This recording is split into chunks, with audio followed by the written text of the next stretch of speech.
Well, Mark Carney promised discipline, but his upcoming budget promises to blow the doors off with billions in new spending. And now, even his own MPs are grumbling. Ministers shuffled, veterans pushed aside, and the caucus whispering about who's really in charge. It's the kind of infighting that eats governments alive. And in rising debt costs, provinces crying foul, and the opposition circling, suddenly the words non-confidence vote are back on the Hill. Canadians may not have expected another election so soon, but the way this government is burning through money and loyalty, November might be closer than anyone thought. Joining me today to talk more about this, TPL's very own Paul Micucci and Jim Lang. Hello. Well, does Carney have a problem on his hands right now from within? Paul? Yeah, I think he does, right? You know, if you look at the key pillars of the government right now that he's coming against across Canada, you know, from the east to the west, he's seeing challenges. So I think what he's trying to do, he's trying to shore up his caucus and try to get people in the right place just in case. So he's fireproofing his cabinet just in case the non-confidence does come. And I think that's based on how he's being pushed with these issues across Canada. And you see it now, you know, the shuffles, which I know, Jim, you have a better handle on it than I do, but why don't you go through just how he's moving people around? And I think how he's moving people around and strategically where their foothold in Canada for votes is very important, because you see some of the strategic moves to make sure when he does announce or make the budget decision, they have enough strength in those areas to keep those votes alive. Indeed, yeah. And in fact, it looks to me like this is only the beginning of the list. Well, Jonathan Wilkinson's a prime example. He was a Trudeau loyalist. Yep. And Jonathan Wilkinson and Justin Trudeau were very tied to the hip on their mindset, pro-environment, all-electric vehicles, no tankers, no pipelines.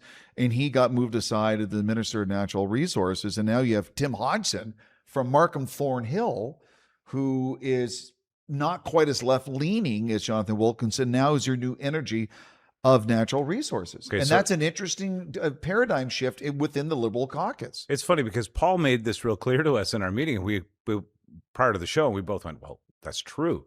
Well, of course, we don't really need to be in the West worrying about oil or pipelines or tankers.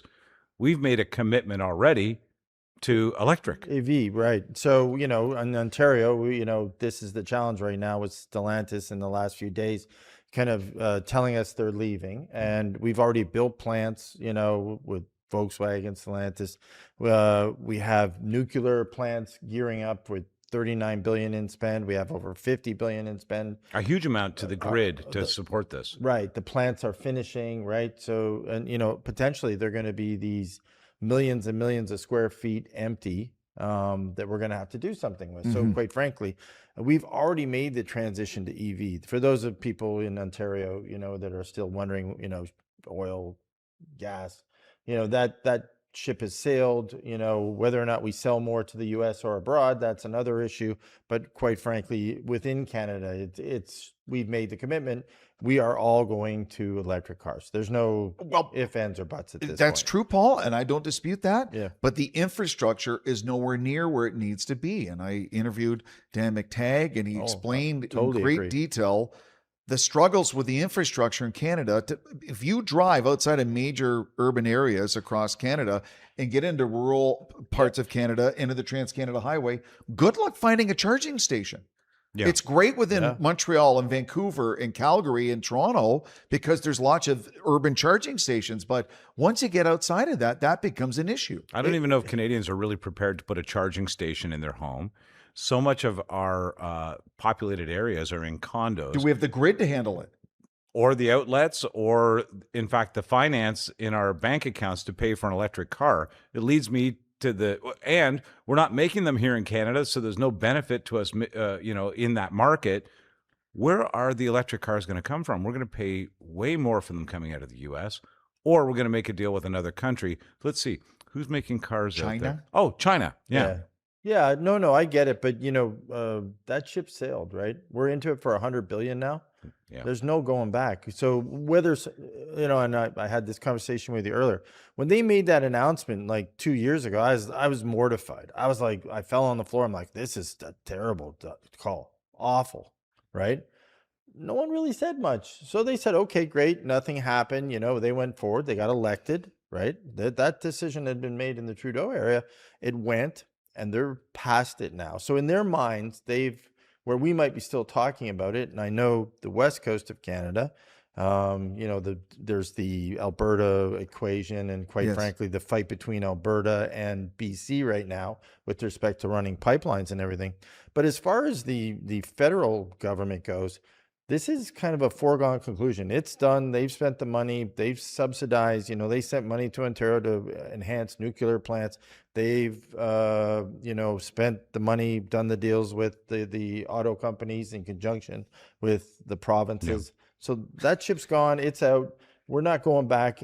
We're going to have to go forward. And quite frankly, those charging stations and all the grids and all the things we have to upgrade, that's coming in the budget somewhere. So, but the irony is, Paul, that the Prime Minister and his entourage are being driven around in gas-powered SUVs and limos. Yeah. So he's saying that, but he's got a fleet of Chevy Suburbans with a bulletproof glass that drives him around from his residence to the airport. Don't forget, the last guy in his position was talking about how he and his family drink from boxes. So, I mean, really engaging with the environment, I don't think is the actual reality. But the interesting thing about this move, so back to this move with the cabinet and everything else in Markham, right? High tech. Exactly. Right? So hugely high tech. You're not worried about the west coast of Canada now. You want to be in a high tech, high investment sector because, to Jim's point, this is going to take a real push of technology to move charging stations, to move electrical grids. So this is where you got to be on the tech zone. So you don't need to refining and oil patches and all that good stuff. They're not thinking that, right? They're thinking, I got to be in tech zone because I got to make this happen. So, switch, okay, strategic. And also, of course, Ontario, right? Having a strong liberal backing, right? That's where he wants to shore up his base. Yeah, and that was one of those areas that could really swing. Markham Thornhill, there was a battle. That was a battleground. It was an intense battle. And so to put somebody there to actually say, okay, we're moving this agenda forward. We're using technology in one of the all the farm equipment is run by diesel engines, all the tractors, all the tractor trailers that transport the goods. We can't, I understand the need to say get as many electric vehicles in the country as possible. But until they create the technology, we will need diesel fuel to transport goods from point A to point B. There's no way around it. Well, I don't see anything in the spending that we've done so far that sets us up in manufacturing our own vehicles, whether it is farming or, I mean, maybe that's where we begin, where we need it to make the biggest difference. But to be honest with you, I don't see a combine. And maybe I don't understand the technology. No. I don't see a combine out there running on a lithium battery. Yeah, 3 kilometers out into the cut, and not in the short term. I'm only going to say that to you, not in the short term. So I think diesel has, it has its life still, but quite frankly, our cars, like passenger vehicles, light trucks, all that good stuff, you're going to EV. But I have a hybrid Toyota, and I swear by it. And when you brake, it charges the battery. And when you're driving along, the engine stops and the battery runs the vehicle. And we get double the mileage of a regular vehicle. So you get the best of both worlds, but they have the safety and the confidence that what if we can't plug in? Jim, I don't have to worry about plugging in because the engine would charge the battery. You don't plug your car in? No. It's a non-plug-in hybrid. I'm sorry, you're going to have to move. We only have EV here. I mean, that's the problem. That's the view that we have is so far advanced. So much money was spent on that infrastructure. It was just to buy votes. Well, and that that horse has left the gate, right? I guess we're in that ride. The election happened, and quite frankly, the Liberals got in. That was their agenda, and that's where they've gone. So another one that shocked me was the shuffle that happened in the East Coast. Some key positions were moved to different parts of the country that were really Ontario and Quebec centric. He's shuffled those into different parts of the country, especially PEI, New Brunswick, and Nova Scotia, right? Because they lost seats in the Maritimes in the last election, And even all the political pundits were quite surprised the inroads that the Conservatives made in the Maritimes, which is historically very, very liberal. And they're getting a lot of heat as well because those places are dying on the vine that are resource fortified by mining, by forestry, by fishing, all of these things that have been consistently reduced and frankly driven communities out of business. Well, and Mike, you have people in the Maritimes now commuting 45 minutes, an hour and a half from where they live because they can afford it to where they work, which is unheard of in a lot of maritime communities that you would have a commute like that. They associate that with Vancouver, Toronto, Montreal, not in Moncton or Halifax. I mean, I don't know what words come out of the mouths of these people now in these markets representing our government and the Liberal Party, but they have a battle on their hands still, just even being there, I think. Well, it's a national problem. We see people strung out on drugs in community parks across the country, homeless encampments across the country. There is a fear, a security fear for people with carjackings and smash and grabs in malls and home invasions that didn't exist. And they're not just in the city. They're now in the suburbs and bedroom communities in places across Canada that never experienced crime like that before. That is true.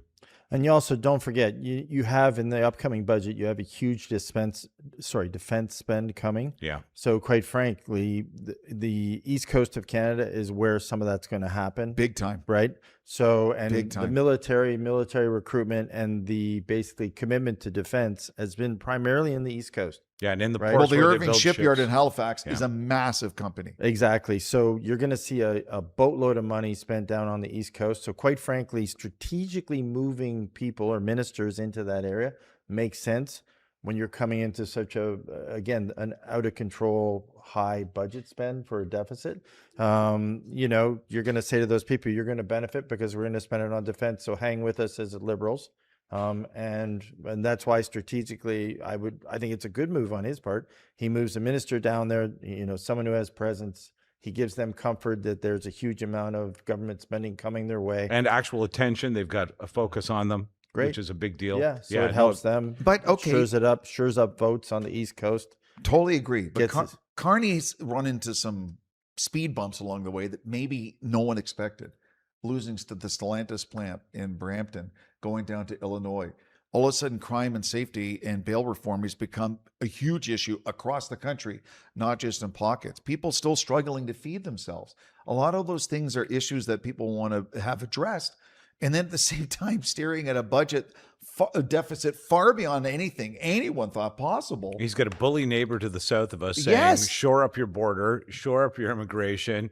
You're not taking anything for free from us anymore. We still have problems around the world that we're dealing with at the same time. But those are Bloc and NDP. See, the interesting thing in my mind is those are Bloc and NDP problems now a little bit, right? Because so now he's kind of where before, the Bloc was just trying to get to a provincial election before all the things you mentioned with auto and other things that were started happening. So they were kind of like, okay, whatever the budget is, we're going to vote it. If it's 60, if it's 70, if it's 80. Right. I don't know if anyone was prepared for $100 billion budget deficit. But, the Bloc was kind of like, just get us, they share resources provincially and federally. So they're not equipped for a big election charge on two fronts. Right. Because they definitely do not want to lose their hold provincially. So they were just like, okay, whatever happens, we'll vote it through. And, let's get the provincial election knocked down, do well in that. And then we'll live to fight another day. That was kind of, but now I think it's kind of positioned them in a weird spot. Because now, quite frankly, I think they see most of Canada looking at them and probably at home, where in Quebec, they're probably saying, it's a mess. He's at $100 billion. If you concede and vote with him on the budget, we're going to have a hard time with you provincially and federally. Exactly. So it's kind of middled them a little. And then if I'm the NDP, Jim and I were talking this before the show, I'm sorry. Like, I would vote no confidence. You got nothing to lose. You don't have official standing. You don't have a leader. You don't have a leader. The Liberals are weakened, right? They're, as much as you want to say, dropping this budget and everything happening with auto and aluminum and everything in the world, and tariffs, they probably have an opportunity to pick up more seats and get official standing back. That's a huge thing financially for the party. It is. So, sitting there, you're probably like, really weighing your options now and saying, I think if this is $100 billion deficit budget, I'm probably voting against. And, the only swing vote that comes is the Bloc. So and it's easy to vote against $100 billion deficit, which we're, by the way, hearing now that it's maybe more. And also, if you don't mind, I put this out there. Please. Our sources are telling us that Elections Canada is already bracing for this next election, because this non-confidence vote over a budget is a likelihood, or at least it's a potential that they're getting ready. Yeah, just in case. Yeah. But there's no question that historically, anytime a government releases a budget, there is a huge marketing and publicity blitz on all levels of media and the public to sell the budget to the Canadian people. Which is interesting. So this is a very interesting, strategically, usually it happens a few weeks out. So by now, you almost know everything going in. Usually see, they release pieces of it. They're very they leak the headlines. They leak it out. It's been kind of quiet. Yes. And last week he was still, the Prime Minister was still canvassing his cabinet, asking them for projects, and there was still a lot of that kind of budget building going on, which traditionally is done already, and they're out kind of moving to do the PR around it before they launch it. So they're a little late out of the gate. Do you think that he was waiting for good news out of the U.S., like he was going to have a meeting that meant something? The only thing, I agree, I do Paul. think he thought he was going to get something when he went to the. I really do think he thought that was going to be a more fulsome, developed conversation. Hold the budget. I got this. The only sort of budget tease we got was just before we started taping this, basically a crime and punishment revival in Canada from Mark Carney, a promise to hire 1,000 more members of the Royal Canadian Mounted Police, to change the bail laws if you have a serious crime, which is something people across the country have been crying for. And it steals a lot of thunder away from the Conservatives if he institutes this, because that's stuff they were talking about in the last election. Well, he does tend to scoop them on some pretty obvious stuff, crime, bail reform. Those are easy things to scoop on, but it does leave the Conservative, at least Poilievre, in a position to say, okay, what can I complain about now? Well, how can he vote against it? Because he campaigned for it. Exactly. No. Yeah. But he should, and this is kind of, non-political PR, but, the Conservatives should take the hero's walk on this one. So this is one that they should be out front saying, I took the leadership role in, putting the last bill up that you knocked, you voted against. So all parties voted against their legislation on bail reform. And he should go back out and say, if I hadn't done that, it wouldn't have caused you to move faster, and therefore you move faster. And so he should, I really do think do this. I actually do think there's credit there. I don't know if they're taking credit for it, but they will. You would hope, because that is one of the moments that they actually shone on this front. Yeah. But as we take, and I don't know, Nick, if you can pull up the map that we have, it just kind of gives a view of a country divided. Well, you could start to see why it was important to start to move some of these ministers around. So much of their weight in Ontario, Quebec, and the Atlantic provinces could easily just slip away, and in undecided or less decisive markets in those places, they could slip away. That majority could slip away. And on the West Coast, quite frankly, he's still got some challenges, right? So, you look at BC and soft lumber and everything going on out there. Yes. You have the energy file, which, they're fighting tooth and nail, the two provinces on. He's going to have some challenges because he's got to pick a side. And, and now there's a lot of, when auto came up in Ontario, and they're started to talk about, subsidies for the auto industry, which right now, I think most people know this, but, it's roughly $50 billion a year we do subsidize auto in Ontario or Canada across. So we do spend a lot of money to keep that industry here. Okay, so we just lost it. Now what do we do with that money, and do we continue to spend it? Well, that's what the soft lumber guys are saying. Put it into us, but then the question that people are asking right now is, okay, if we put it there, where do you go with it? So what happens? So you can produce more soft lumber, but where's that soft lumber go? And so there's a lot of discussion. Everyone's kind of, out there vying for dollars in the budget, and where do we use them, and how much contingency do we put aside? and he's kind of stuck, right? He's got to say, okay, I got to keep my votes in BC, so I got to put some money down to BC. I need to keep the East Coast. He's got pressure to spend on NATO. He's got special pressure on NATO, and he's got Ontario, which is kind of falling apart right now. Ontario is kind of crumbling with, you got steel mills, you got auto, you got all the manufacturing bases crumbling. They're trying to get the Ring of Fire revitalized and get going as fast as possible to make up for it. But it's not, we all know that's not a liberal initiative, right? Right. It's going to drag its heels no matter what happens. That's an old guard versus new guard issue, right? So environmental protections over land and indigenous rights and everything else are a huge liberal hot point, right?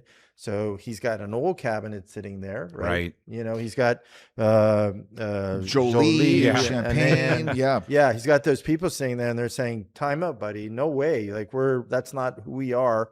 We don't go tear up lands and go mining like crazy."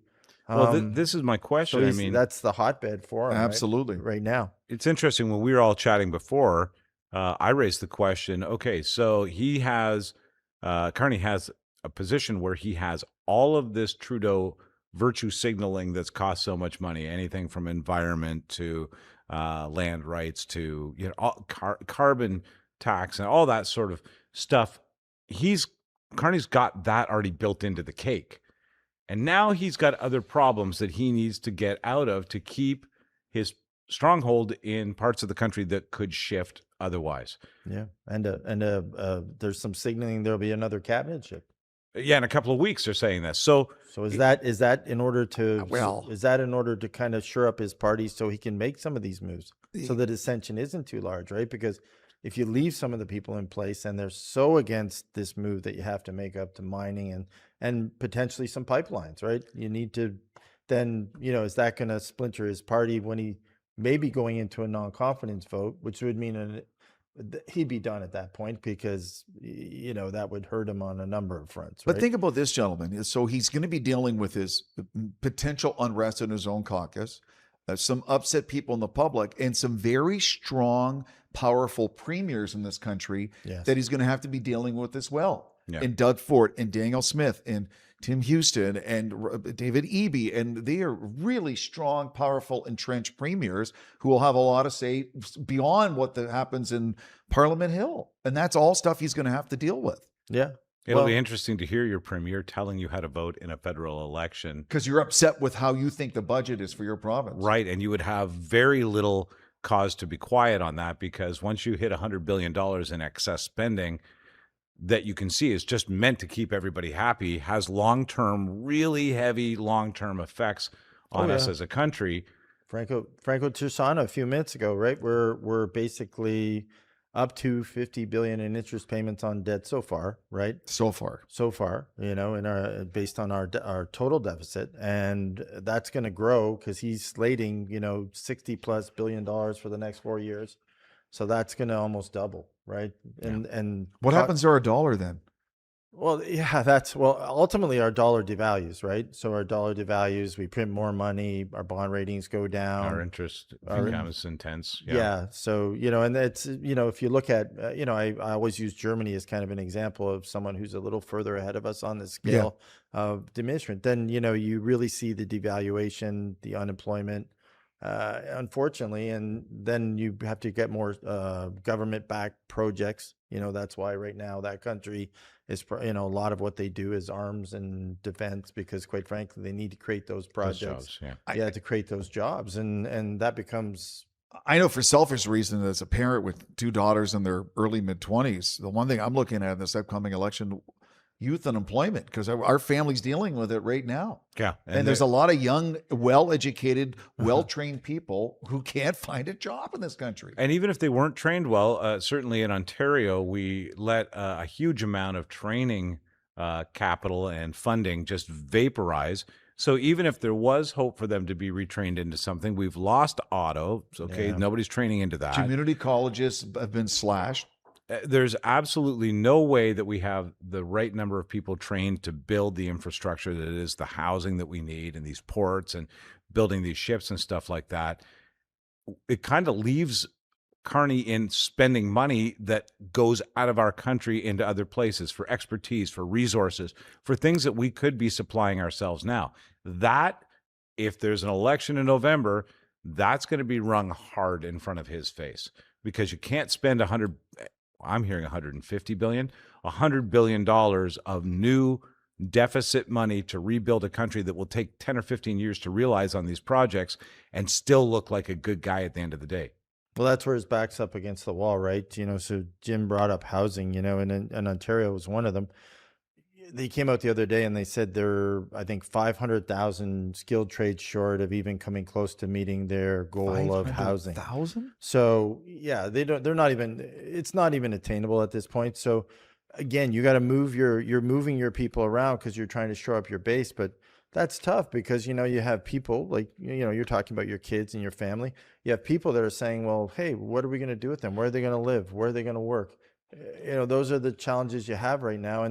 And you're trying to shore up political zones to get people to tell them something's coming, but you're going to have to spend your way out of it. And you can spend your way. So to your point about, economies, you can spend your way out of it because that's pretty much where you're at right now. You got to spend your way out. The challenge is you have to do GDP positive growth projects. Which is a pipeline. So whatever you're producing, you're bang on. So you use a pipeline as an example. Whatever's coming out of that pipeline needs to be sold for revenue. Got it. Right. So it has to have but it can't be sold to yourself. So you can't do internal projects where you're just like, affordable housing. So you need a tanker going to Germany or a tanker going to Japan. Exactly. It has to be going somewhere, right? Yeah. So it has to be helping your GDP.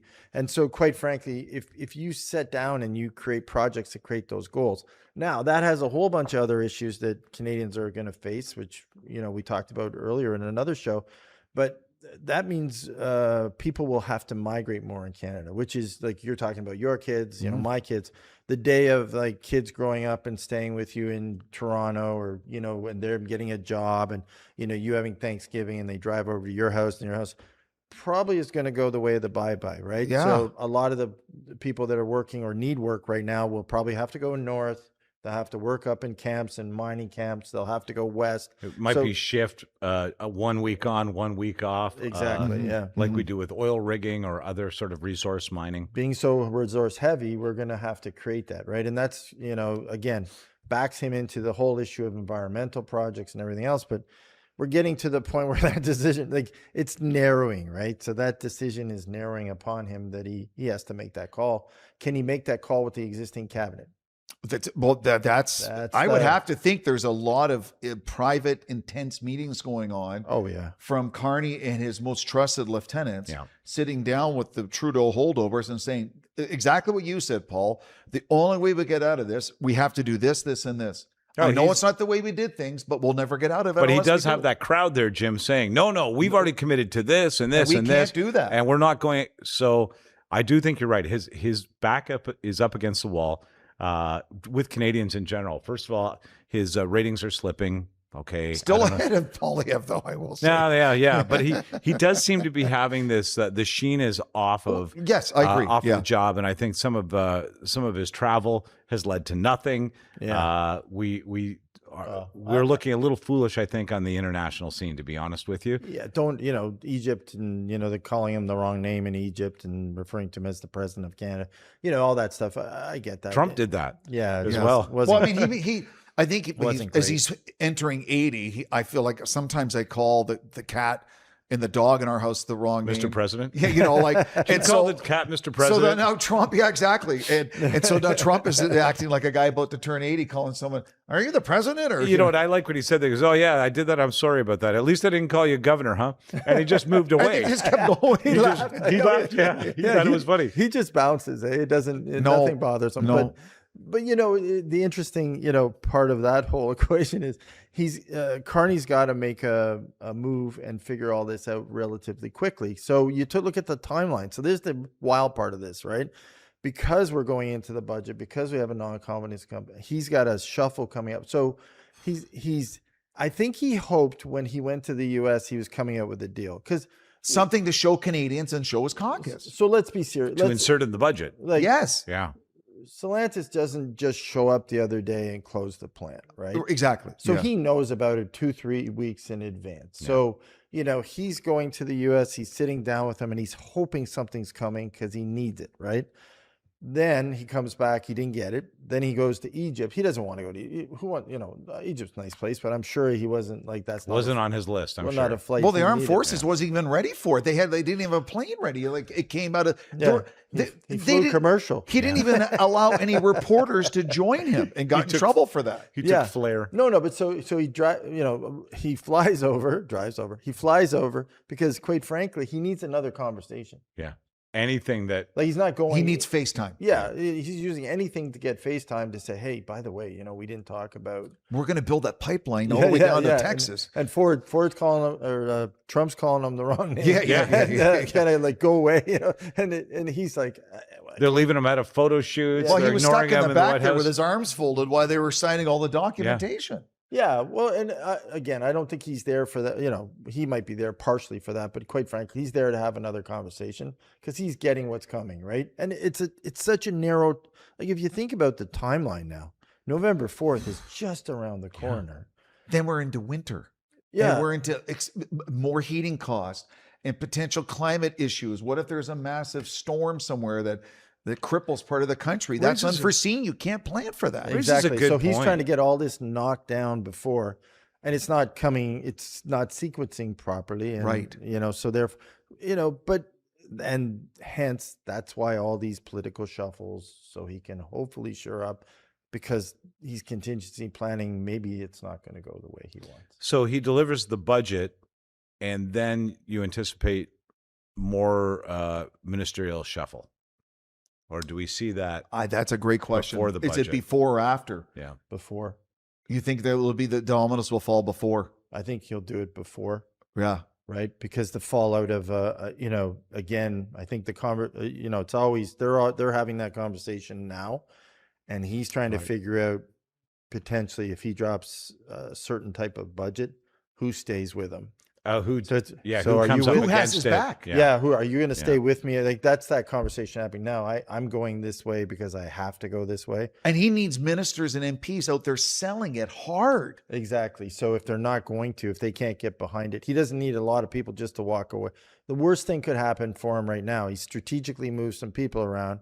He goes to drop the budget, and they're like, I don't like this budget. A couple of people are left over going, I don't know. And they're not selling it. No, they're not selling. They just go back to their ridings and sit quietly, right? That would be whisper campaign, right? Yeah. The opposition hears tales of unrest. And then talk to their friends, reporters and columnists, and drop little hints here and there. Exactly. And then that non-confidence bubble that we talked about starts to bubble up. Mm-hmm. And quite frankly... And the writings where it could go either way start to really shift. Well, look how many seats in the last election were a coin toss, really. Yeah. 100 seats either way. Yeah. Yeah.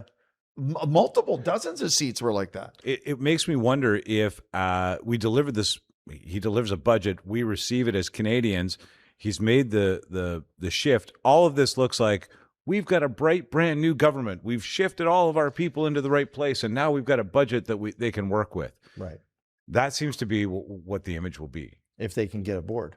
And then on the other side, you have, you see the Conservatives have now started a couple days ago with nothing's happened. They're starting their campaign to get ready for the budget. So they're out already. He's doing the interviews, the videos where he's saying, he's been in power. Nothing's happened. We haven't dropped. It's been ineffective. We've done tours, haven't signed deals. Mm-hmm. So they're going to start ramping up that messaging even harder.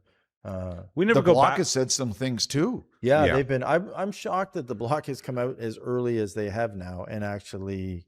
Now I know again they're trying to get things in the budget, so they're negotiating. I get that, but they've been quite strong with their criticism. I was a little shocked with some of the rhetoric that came out, which I didn't think they would. We don't go backward ever. So now the largest budget in the history of Canada. Does it ever reduce from this point on? Well, it didn't. Okay, so we talked about that before. You remember, we were talking about the mid '90s. Okay, yeah, I was just telling the story about how slow it was. Right. We were at a $150 billion deficit, and things were really slow. Things got to the point where you go to work and it was painful because it was so unproductive and so little to do. Everyone was just kind of hanging on, waiting for, the shoe to drop. And it really did feel that way for a few years. It did. You're right. Painful. There was a lot of just trotting along. Yeah. Waiting. And then all of a sudden, there was a like mass restructuring government. Paul Martin, those days came in, restructured everything, got things back on the rails, went down to a $10 billion deficit. And what period of time, Paul? Was that 3 years? 3 years? 3 years, okay. Yeah, it was a 3 year. I looked at it this morning with Okay, Franco. so let's say there's a unicorn in the House of Commons working with Paul Martin or Mark Carney. Is it possible to get from the budget we're about to get to 3 years like they did in the 90s? It is, but remember there was and I probably get the number wrong, but it was close to 100,000 people laid off in government. Like it was a huge, massive restructuring. But would this current government Yeah. get rid of that many civil servants? No, they're actually looking to increase CRA by a huge amount. That's one of the things. Because you can't get anybody on the phone. Well, he's bounced around a just little, need right? to chase people for the money they owe. Yeah, the prime minister's bounced around a little. Originally he said yes, he was going to do a major restructuring. Then he went to just, he was going to give packages and slowly wind people out. I'm not sure where they're going. Again, I think that's part of the conversation he's having within his own cabinet and caucus. He's trying to figure out where are they going to get the money? Where they're going to get the money and what can they cut? Well, and also who's potentially at risk. You remember, these are massive unions. Oh, yeah, absolutely. Right? So powerful. Yeah, these are powerful unions they go up against. So we tell the Paul Martin story, but they have consequences, right? So as soon as you do those things, you kind of last for a while. But eventually it comes to bite you, right? Because they're mad, right? They shift the vote of their union members. Yeah, they're large blocks. Yeah. And then the NDP and Jack Layton rose and rose on the heels of that, did they not? Yeah, remember the whole where that all came to be. And so, that's the power shift that happened. So, that's the, the joy of politics is what he's in the middle of. Your back is going against the wall and your next move, it could be your last. It just feels to me, maybe I don't understand this properly, but it feels to me that he's going to try to spend his way out based on trying to keep everything in place that the Trudeau government put into place, which was in some cases bloated spending and programs that don't necessarily make sense. Depending on who you are, you might have a different opinion. But he's got all of that commitment that Trudeau just basically on the way out the door, everybody hates me anyway. I'm going to, and it just seemed to me like all of these programs, fat cat programs got fatter. He's got that to deal with.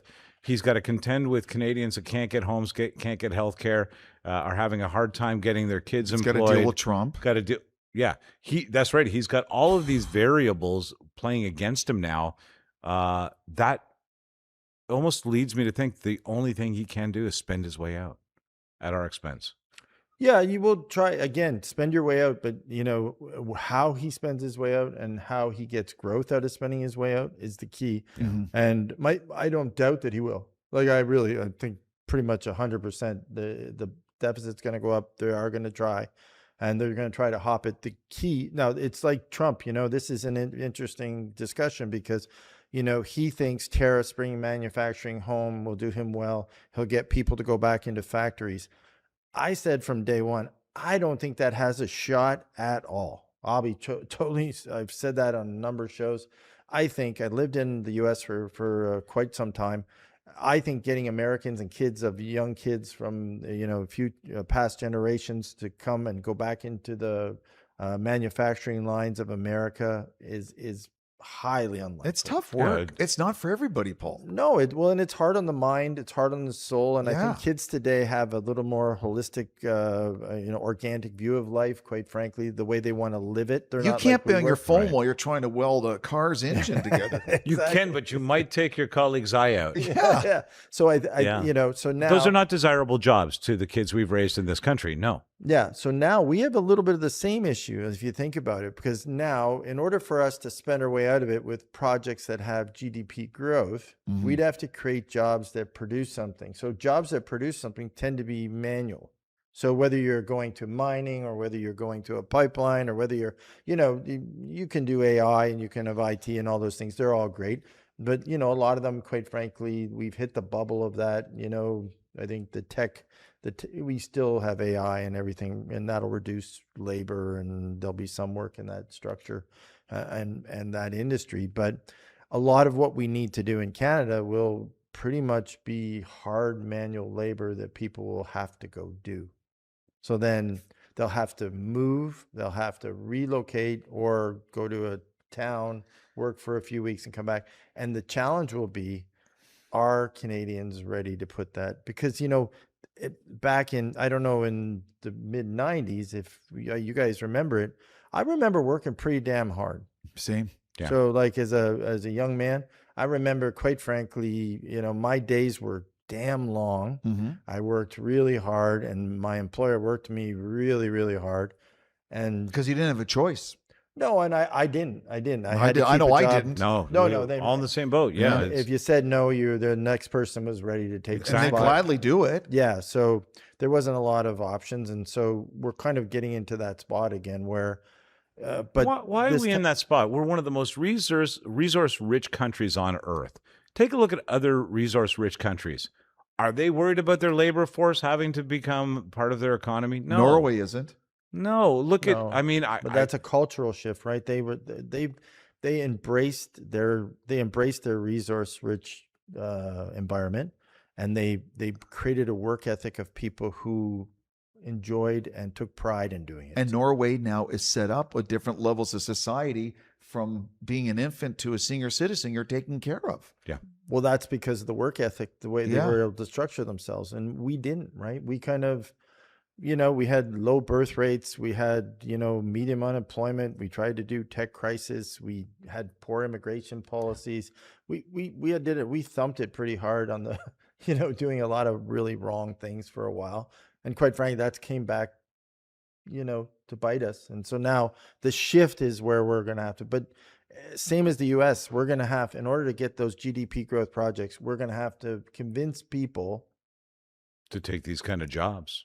And that it's worth doing, and that's the only option. Some of those jobs are well worth it, though. Oh, absolutely. But gentlemen, Paul, you just nailed it. We'll have to convince people that what we heard the last 10, 12 years, we're going to have to put that aside for now for the good of the country. We're going to have to build the pipeline and do this and do that. And things that we were told were not good, now they're going to have to be good. Otherwise, we won't have the money in the GDP to pay down and pay for everything.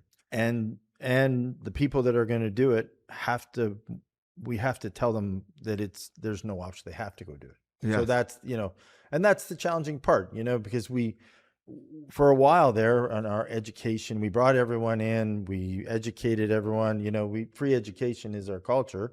So we pretty much, the people who lived here got very low cost education. People who came in paid a lot of money, but they paid it because they wanted to immigrate here. Right. But we've done a good job at educating people. Now we have to say to them, okay, you need to roll up your sleeves and go, you got a decade of really hard labor before you maybe get to the promised land and do the trade you wanted. Well, I will say, as a parent who had 2 kids in university, that's not free.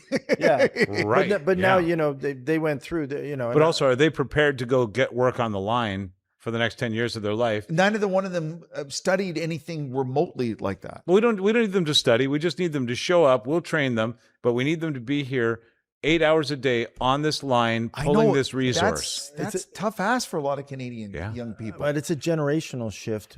And I tell this story all the time. My dad had a cartage company, right? So we moved furniture, right? So when I went to go to university, being a new immigrant to Canada, his first thing, he thought it was insane that I wanted to go to university. So he did everything he could to get me not to go to school. Because why wouldn't you do what I did? Well, he wanted to buy another truck. Right. And he wanted another truck on the road making money all day. So he wanted me working in the business, making money. Last thing he wanted to do was subsidize a kid to go to university because he didn't see any value in it. Right? Yeah. So now the shift is so that, I had to, we were overcoming that, right? We were kind of like people who are kind of hot and cold on education. Yeah, if you want to go.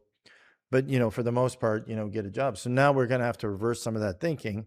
And that's going to be like the U.S. That's some of the challenges we're going to encounter. A university education is amazing, but it's funny how many, just a percentage of my own children that got a university education and then had to go for more practical training from the college system. Yeah. So we made it a 2-tier program for these kids. Let me ask you guys as we wrap here. First of all, do you think the budget is more or is 100 billion or more? More. I'm up around, if you add in defense, I think you're probably closer to, depending on whether we do the Golden Dome or whether we just go on our own, you're somewhere between 125 and 150 billion. Second question, does Carney clean up his cabinet to back this and promote it properly? Does he get it done in time? And do you think the public receives it well based on his shuffle? He will do it because he has to do it, and I don't think it will be perceived well initially, and they'll have to use everything in their power to sell it so it is perceived well. Yeah. No, I don't think he'll clean it up in time. I don't think he can get the old guard out. So I'm a little different, but yeah, I think he's going to struggle. He's had timeline issues from day one. He's set goals. One of the challenges I think he's finding in government, similar to a lot of people who have their first term in government, who come from the business sector. In the business sector, you send your business plan, it's up to you. You get up every morning and you march as fast as you can because you have resources to do it. In government, there's so many factions resisting against you. And I think that's kind of the challenge he's having right now. He has all these factions around him. He's trying to figure out where they stand. In politics, it's hard to figure out where anyone stands. So true. Therefore, struggling a little. Think about his background: Goldman Sachs, Brookfield Management, the Bank of England, the Bank of Canada. He got things done and had people, and he would say, this has got to be done this day, and things happened. Yes, sir. How fast? Right. Yeah. And he had a whole team of people now doing he's that. dragging Santa's sled Now he's behind dealing with reluctant premiers and the Privy Council and this and that. Who does it sound like? Trump in his first term. Right. Remember? Yeah, he had to drag a lot of people around. He didn't understand. He went to Washington and he just didn't understand. And everything's slow and there's all these layers and you don't know who's zooming who and why and right. Yeah, and he's going through that, right? He's been there, like he spent time with Trudeau, but it's one thing to be behind the scenes. It's another thing to be in charge, right? And then in Ottawa, all of a sudden there's a coffee shop or a place where a little dive bar. And there's a disgruntled member of the Liberal caucus sidling up to a reporter telling some gold while they have a coffee or a drink and letting them know because they're not happy. But they'll be more than happy to tell you what's not going on right. It's so funny. I was at an event on the weekend, and former Privy Council Deb Schultz for the Liberal Party was there. A brilliant woman. Actually, one of the greatest in my life in politics and just part of the community. One of the good ones. Mm-hmm. But it was interesting because I said to her, as we're doing what we're doing, I go in with a very distinct opinion. I'm going to be angry at Mark Carney today about this, and I'm going to be mad at Pierre Poilievre about that. And her response was, but the more you ask, the more you see these layers, the slippery layers and the slimy layers you have to get through. Yes. And that picture is a lot for somebody to deal with, I think, who comes from the business community. And had things done. Yeah. When Mark Carney needed something done, it got done. And it was like that his whole business career. Because I'm the prime minister and I want an apple. Bring it to my office immediately. How long? 8 months? Right. It'll have to be a pear? Oh my God. Yeah. Probably a shock. Seriously, Paul, you make a good point. This is a real life adjustment for him as someone who spent the last 35 years working one way and now things are done completely different. Oh yeah, within government. Look at on the U.S. front, right? How many timelines? And and I listen. I sympathize because I can only imagine. Because if I tried to do the same thing, I think I'd be totally frustrated. But he went to the U.S. He thought he had a deal 4 or 5 times, right? And he left. Yeah. And now he's dealing with a guy who, quite frankly, is in his second term. He's wheeled many deals on the political side now. Yeah. Probably seen he's seen the inside of Washington. He's no in no hurry. He's going to just move him around. One last question. Do we have an election in November? What do you think? No.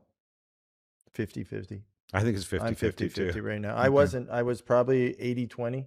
I think as we're seeing things unfold, I'm getting to the 50-50. Yeah, it seems like I'm flipping a coin on this one now. It feels like enough. I'm sure a lot of people in Ottawa agree with you both. Well, apparently Elections Canada is looking into it, so doing what they have to do. Guys, thank you for the discussion on this. I really appreciate it. Don't forget, subscribe, like, make comments. We love your comments, even the nasty ones. They're fine. And we would love to get you in on the discussion with us. Visit tplmedia.ca for all the content, to subscribe, to support the show. You can do that on all the platforms. Thanks. We'll see you next time. See ya.